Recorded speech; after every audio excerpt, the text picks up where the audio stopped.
Hi friends, இன்னைக்கு have been அப்படின்ற ஆங்கில வார்த்தைகளுக்கு தமிழ் என்ன அர்த்தம் பார்க்கலாம். ஹாவ் பீன் இந்த வார்த்தைகளுக்கு தமிழ் என்ன சொல்லுவாங்கன்னா, இருந்திருந்தேன், அனுபவித்திருக்கிறேன், ஈடுபட்டிருந்தேன்.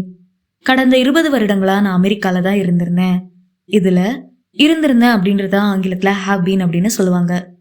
இன்னும் நல்லா புரியறதுக்கு 2 எக்ஸாம்பிள் சொல்றேன். First example, we have been working on this project for 3 months. We have been working on this project for 3 months. இந்த திட்டத்தில் நாங்கள் 3 மாதங்களாக பணியாற்றி வருகிறோம். Second example, the weather conditions have been quite unpredictable lately.